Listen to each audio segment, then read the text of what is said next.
Welcome to my channel friends, thanks for joining friends. आज की video में आप बोन ट्यूबरकुलोसिस, जिसको हड्डियों की टीबी कहा जाता है, इसकी अलामत क्या होती है, आज की वीडियो में आप ये जान पाएंगे। फ्रेंड्स, वीडियो को स्टार्ट करने से पहले रिक्वेस्ट करना चाहूंगी, प्लीज चैनल को सब्सक्राइब जरूर कीजिएगा। इसके लिए सब्सक्राइब बटन पर क्लिक कीजिएगा, साथ बेल और ऑल के बटन पर लाजमी क्लिक कीजिएगा, क्योंकि इस पर क्लिक करने से आपको हमारी हर आने वाली वीडियो की अपडेट मिल सकेंगे और आप हमारी वीडियो जो है वो सबसे पहले देख पाएंगे। टॉपिक की तरफ आते हैं फ्रेंड्स, बोन ट्यूबरकुलोसिस, इसकी अलामत क्या होती है, सिम्टम्स क्या होते हैं। हड्डियों की टीबी की अलामत की शिनाख्त जो आसानी से नहीं हो सकती और इसकी अलामत जो है वो उस वक्त जाहिर होती है जब ये बीमारी जो है वो बहुत ज्यादा बढ़ चुकी होती है, बहुत ज्यादा एडवांस हो चुकी होती है, यानी ज्यादा स्टेजेस पर बढ़ चुकी होती है। हड्डियों की टीबी में खास तौर पर स्पाइनल जो टीबी होती है, जिसको रीढ़ की हड्डी की टीबी कहा जाता है, इसकी तशखीस जो है वो काफी मुश्किल होती है, क्योंकि जब ये बीमारी इब्तदाई मराहिल में होती है, यानी अर्ली स्टेजेस पर होती है, तो रीढ़ की हड्डी में कोई भी दर्द जो है वो नहीं होता, यानी पेनलेस होती है। लेकिन ये बीमारी तो इंसान को हो चुकी होती है, लेकिन ये बीमारी जो है वो बगैर दर्द की होती है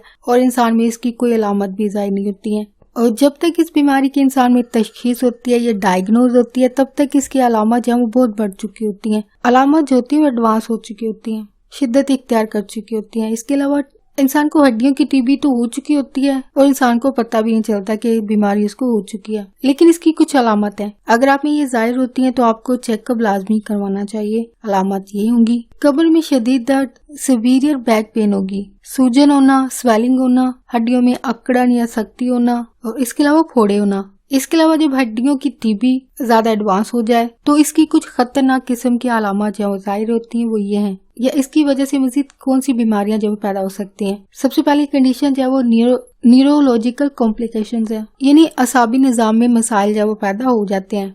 नेक्स्ट जो हेल्थ कंडीशन इंसान के लिए पैदा हो सकती है वो ये है कि पैरालाइज हो सकते हैं इंसान, या फिर पैरालीजिया जो कि एक और बीमारी है, वो इंसान के अंदर जो पैदा हो जाती है। नेक्स्ट ये है कि अगर ये बीमारी अगर छोटे बच्चों में हो तो ऐसे बच्चों में जो कंडीशन पैदा होती है वो है लिम्ब शॉर्टनिंग। ये कंडीशन जब इनमें पैदा होती है, ये कंडीशन जो है वो जिस्म के मुख्तलिफ हिस्सों का जो है वो छोटा हो जाना, जैसे कि अगर हाथ की बात की जाए तो इसकी जो लेंथ होती है वो कम होना जैसी कंडीशन पैदा हो जाती है। नेक्स्ट जो कंडीशन पैदा होती है वो है बोन डिफॉर्मिटीज, जो कि हड्डियों की बनावट और साख्त को जो है वो तब्दील कर देती है।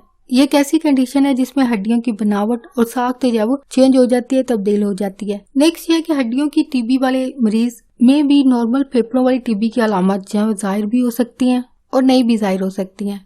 यदि दोनों में से कोई भी कंडीशन हो सकती है, या तो नॉर्मल टीबी वाली अलामत जो इंसान के अंदर जाहिर हो सकती हैं या फिर नहीं होंगी। ये जाहिर होने वाली या ना जाहिर होने वाली जो कॉमन सिम्टम्स होती है, अलामत होती हैं जो कि नॉर्मल टीबी में होती हैं, वो ये है थकावट होना, बुखार होना, रात को पसीना आना, वजन में कमी होना जैसी अलामत जो जाहिर होती हैं। होप फ्रेंड्स आज का टॉपिक आपके लिए इन्फॉर्मेटिव और इंटरेस्टिंग रहा, तो प्लीज मजीद अवेयरनेस और गाइड के आगे फ्रेंड्स एंड फैमिली के साथ मेरी वीडियो को लाजमी शेयर कीजिएगा। अगर कोई बात सीखने को मिली है, कोई बात को अच्छी लगी है, प्लीज मेरी वीडियो को लाइक और शेयर लाजमी कीजिएगा। आपका वीडियो देखने के लिए बहुत शुक्रिया।